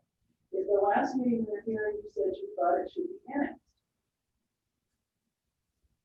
He could certainly do the non-protest. LAFCO has asked that before, that do the non-protest for future annexation. But realistically, if this came before you for annexation, it wouldn't go anywhere. So is this, I think what we're trying to do, getting out of district services, meets the city's priority of not creating subject in this year. But it's also realistic about the ability of this property to be annexed anytime in the near future. I think if the city wanted to have non-protest agreements that are done, the property owner has no issue with that. But in the meantime, there's been a lot of attempts to do the things the city is asking, and it's city is I'm not sure where to go. Thank you. Scott Stopper. Oh, okay. Code Cooper. Go to the same part.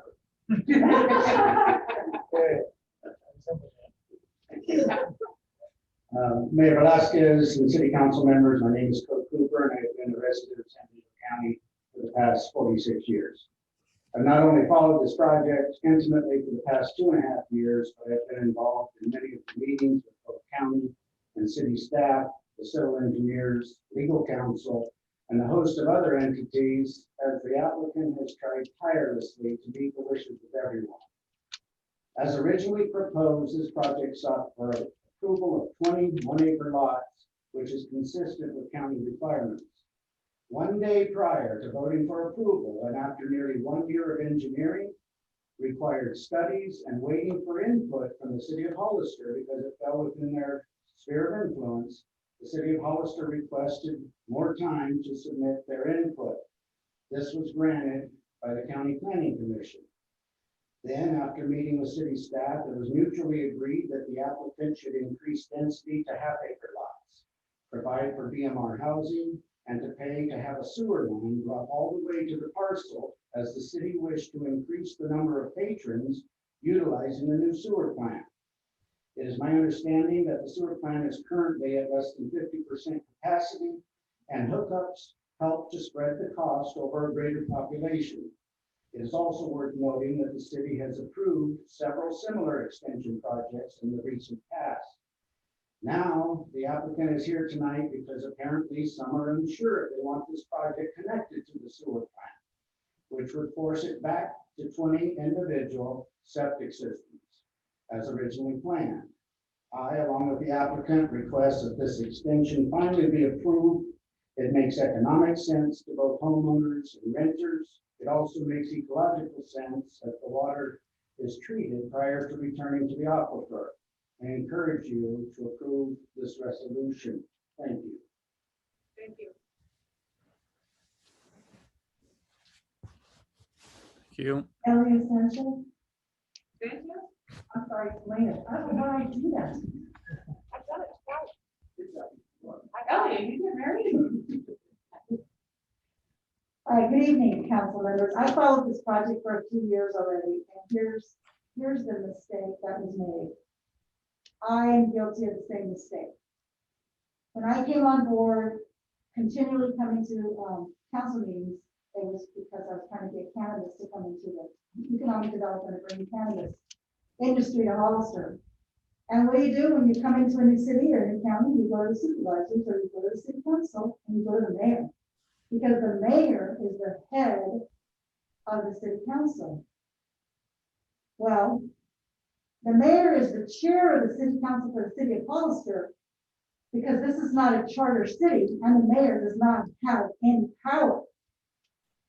I made that mistake, and that's the mistake they made, is they went to the mayor, directly to the mayor, gave him the project, and not knowing that the mayor doesn't have the power, he's only one vote, he said he would not allow this project to go through. They want this project to go through, so they did exactly what they've done. And they jumped all the hoops. This is a great benefit to the community where we pay a lot of money for sewer. And if this project can help the citizens of Hollister with something, with part of the bill, and we have a bill where I believe it's the motor or something to do with it. It's going to cost us what, $700,000. If I remember, I could be exaggerating the price. This helps us alleviate this. They jumped through hoops. I don't want to hear the word lawsuit, but if that's their recourse, they have it. But instead of doing that, let's just put this forward through and let them get tied up to the city soon. Thank you. Thank you. I have no more speakers, Mr. Mayor, but I thought Anthony wanted a couple of seconds after. I don't know if he gets 2 turns, but I don't think so. I'm sorry, I can't hear you. I have So no all the speakers. speakers are done. They've all spoken, correct? Yes. Okay. Then we'll close public comment. Do we have any comments from council? Yes. Paul, could you come and assist me just for a second? Because I made the thinking small again and I need you to make it big again.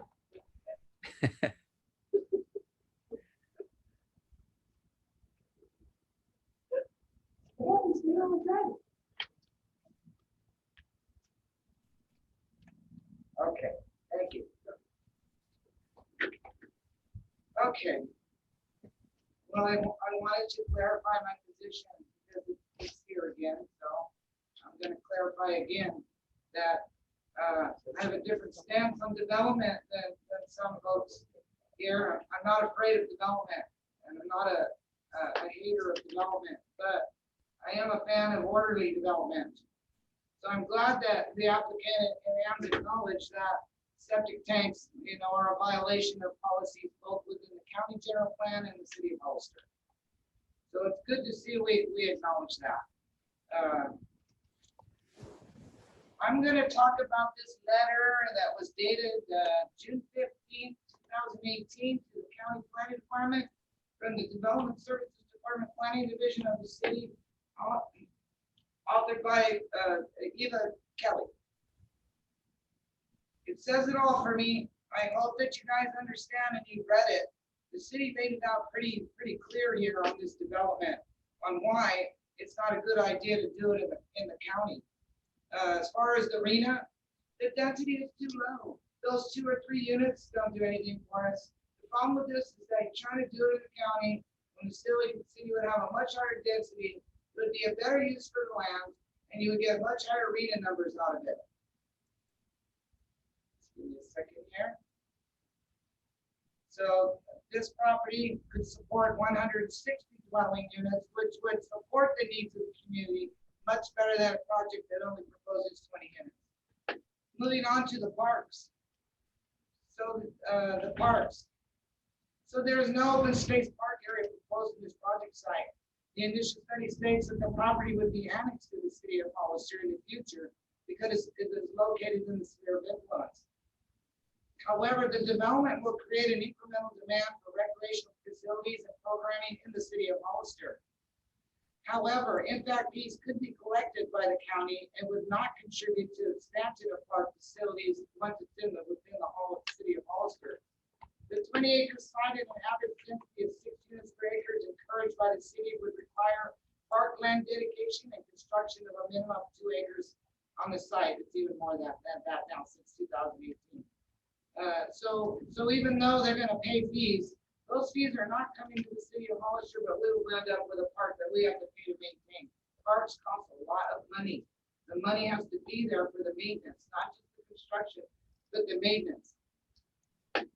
The CEQA evaluation did not consider environmental impact to city facilities and services thoroughly. The impact should have been taken into consideration the fact that the primary demands for services of all kinds would come from the city. This project being in the unincorporated area would not have to pay into the impact fees for traffic, parks, police, and fire to the city that other developments that are within the city or are annexed into the city limits are required to pay. That's why when you see us doing the landscaping and lighting, adding them to the thing, they're done pre-development so that you have one developer and one property owner agreeing to those fees. If you try to annex a piece of property that's already developed in the county, you gotta have an election. Those folks have to willingly take on that assessment for these impacts. Will they do that? I doubt it. Who's gonna tax themselves if they don't have to? That's our job, and that's why we do it. The project will need to tie into current sewer, okay? To avoid the construction of new septic systems. All right, we talked about that. I just want folks to read this letter. This is where I come from.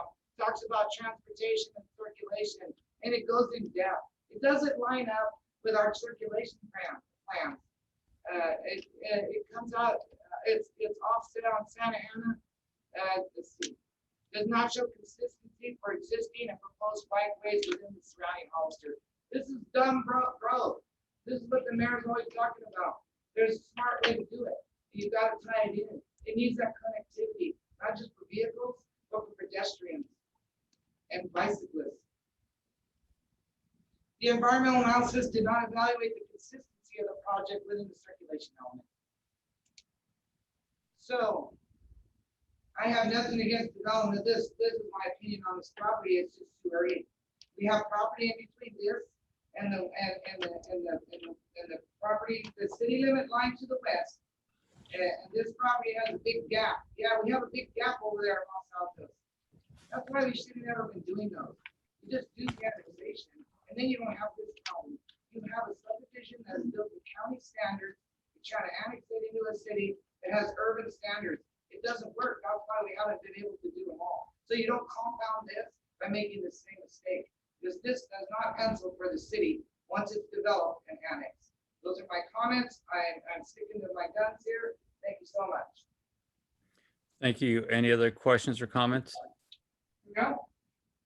I do want to, I heard somebody say something about I might have misled the developer, making him think I had the power to make these decisions. That's absolutely incorrect.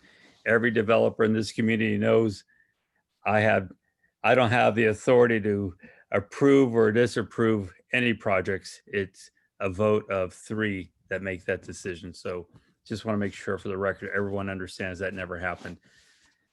With that, we'll go ahead and is there a motion on this item? I make a motion that we accept resolution 2020-200 out of jurisdiction sewer request 17357 Ann Road. There's a motion. Is there a second? I will second your motion. There's a motion and a second. All in favor? Let me clarify, point of clarification. The motion is to approve the outside jurisdictional boundary request. Is that the motion? That is the motion. I'm backing up her, allowing her to make her motion. There's a motion and a second. All in favor? Aye. Against? Clarification there, please. I want to clarify that the motion is to approve the out of boundary service. Yes, and that is her motion. Yes. You're seconding that in agreement, correct? I'm sorry. Say that again. Your second is to support the out of boundary. No, I'm just seconding her motion so there can be a vote. I got it. Thank you. Well, Thank you. Let it die for a lack of second. Okay. Yes. So there's a motion, there was a second, there was a vote, 1 vote for yes. Those against? No. No. The motion fails. 1-3 vote. That's it. Mayor, I'm sorry? I believe if you second, it's a yes. No. It just allows the, go to a vote. He can move or he can second and he's vote, however they would like. Okay. Each member. You should have just let it die for lack of second. This way it just goes to a vote. All right. Yeah. Motion does not carry. So one more time. It was, The vote was 1-3. I said yes, I approved, I like the idea. Put it on the record that Honor Spencer voted yes. Put it on the record, Carolyn R. voted no. For the reasons stated. Did you want, it's already voted. You guys want this as a roll call vote? Motion, it's been, all right, we're going to move to item F5. thank you, Mr. Mayor. Item F5 is recently you supported a permanent ballot box to be at Fire Station 2. The county would like to amend that agreement to add a security camera on the ballot box. The security camera will only be active 29 days prior to an election. It's just for added security. I've received a favorable response from Fire Chief Martina Popo and City Manager Miller. The Fire Chief and the county will again decide on the placement like they did the ballot box of the actual camera. And I'm just asking for that to be amended. Thank you. Do you have any questions? Thank you. Any questions from council? Any I do. speaker cards? Go ahead, sir. I remember when this first came up and I asked, I think I called Mr. City Manager Brett Miller and asked him if there was a security camera. So I'm glad they're doing that. And then I guess, I don't know if you guys have the answer for me or not, but I'm just wondering, are they putting security cameras on the other ballots as well? Because I think that's a really good idea. Not sure if you know the answer, just throwing it I out there. believe they are all permanent ballot boxes, but I could ask that question of the county. I only know about this one because it's on city property. Okay, and then I thought this was just a temporary box. I thought they were gonna No, remove it. It's permanent. However, Okay. if something happens and the agreement gets broken or that ballot box needs to go, in the agreement, they have agreed to put the property back to the state in which they found it. Okay, sounds good. Thank you for that. Thank you. Thank you. Do we have any speaker cards on this item? I have no speaker cards, Mr. Mayor. Thank you. Is there a motion? I move that we adopt resolution number 2020-201 as stated. There's a motion. Is there a second? Second. Motion and second. All in favor? Aye. Aye. Motion carries 4-0. Thank you. Thank you. We'll move to item G1, report from city council members regarding their committees. Councilmember Lenore. Okay, I try to be brief, but there's three of them. So I'll start with the Area Agency on Aging.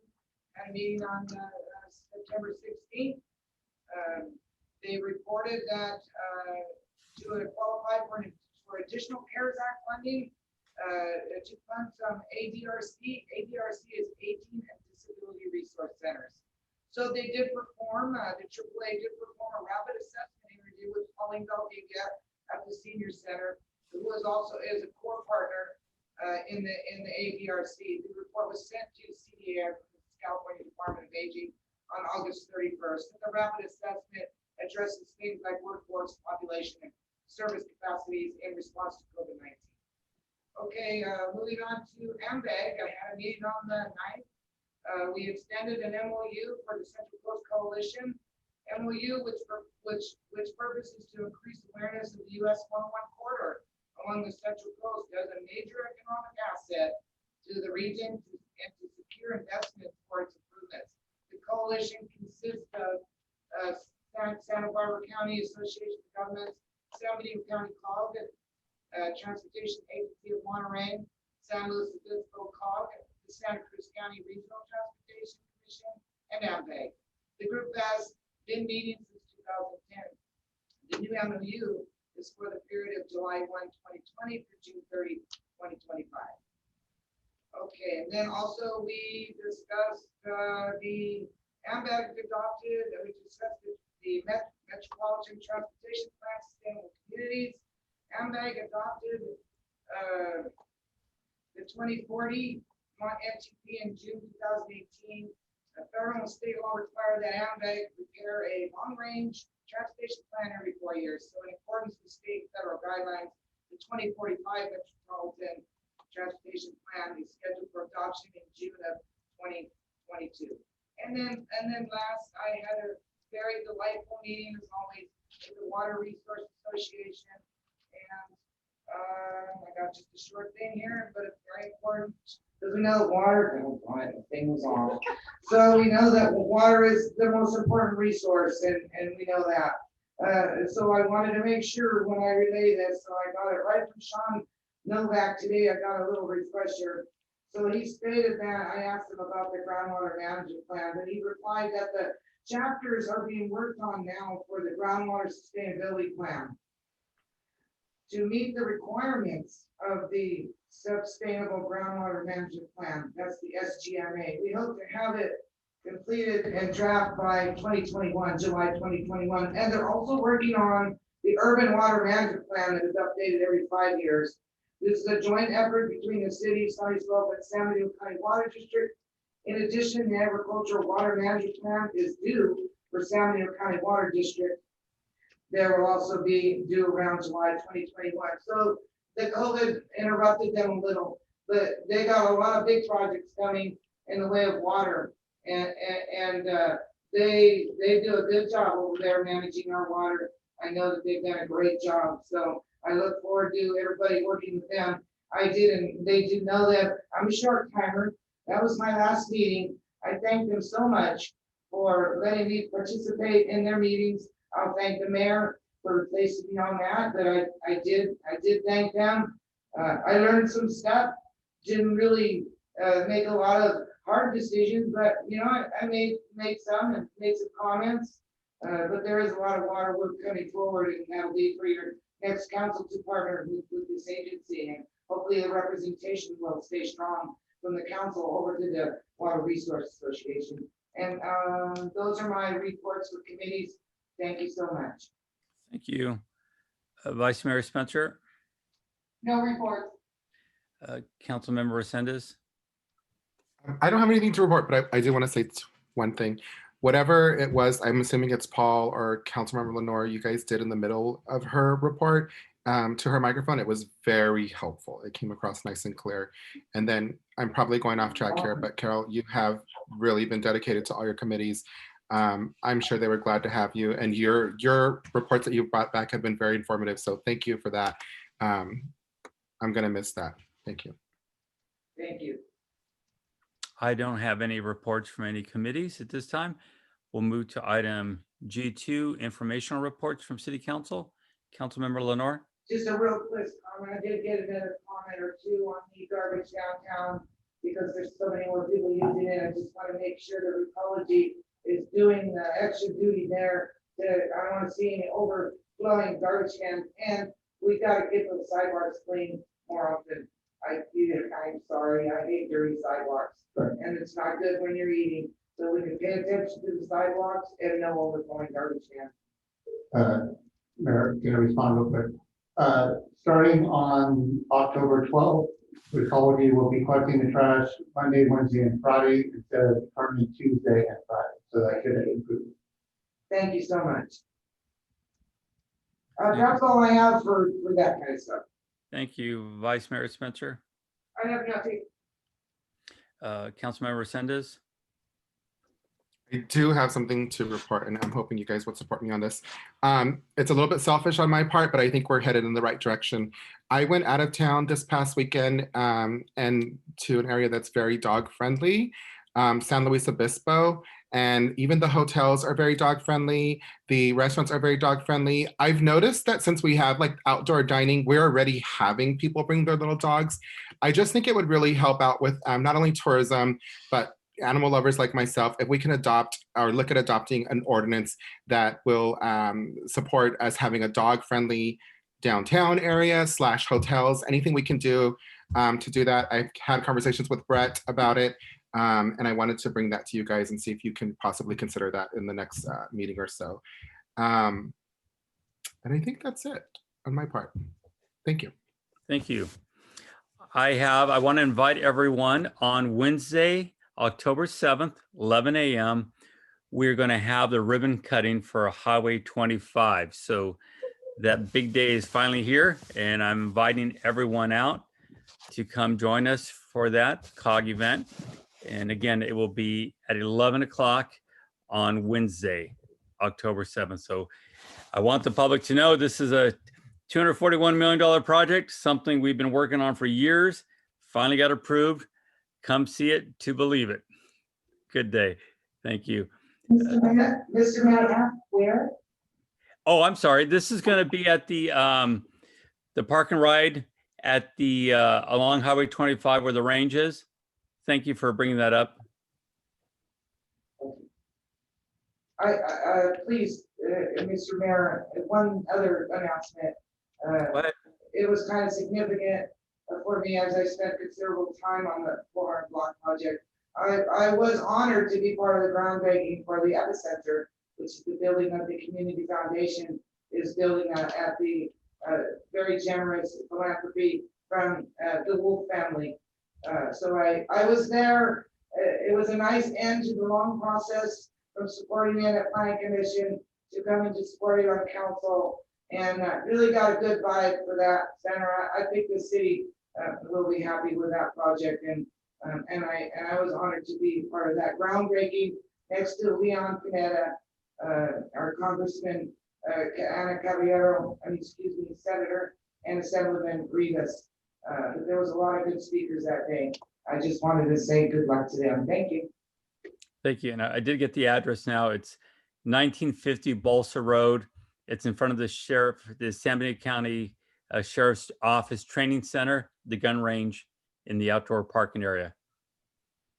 So thank you for reminding me of that. City manager, Nothing to report. city attorney, No report, Mr. Mayor. chief, Thank you, Mr. Mayor. The Hollis Police Department is proud to announce that it has joined the Pink Patch Project this year. The goal of the Pink Patch Project is to raise money for combating, researching, and raising awareness about breast cancer. Members of the police department and animal care and services are authorized to pink out their uniforms for the month of October in support of the worthy cause. And for the first time ever, the Hollister Police Foundation will be making a pink version of our HPD uniform patch available to the general public for purchase at the Hollister Police lobby. We also have a limited number of coins and pins from prior years fundraisers still available for purchase. All donations are tax deductible in partnership with the Community Foundation for San Diego County and the Hollister Police Foundation. We proudly do this for our wives, our daughters, mothers, sisters, co-workers, friends, and fellow community members, and we do it for every woman and man affected by this horrible disease.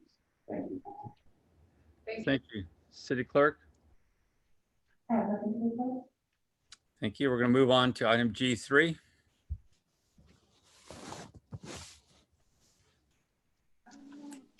Good evening, City Council members. This is Jamila Saka, the Housing Programs Coordinator, and I'm here just to provide a summary of the recent grants that we have applied for within the past year and providing a status report on them as well. The first one in the staff report is regarding SB2, the Planning Grants Program.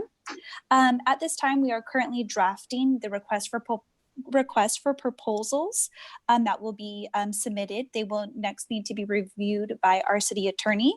And then we will also be publicly noticing the fact that we are having these requests for proposals being sent.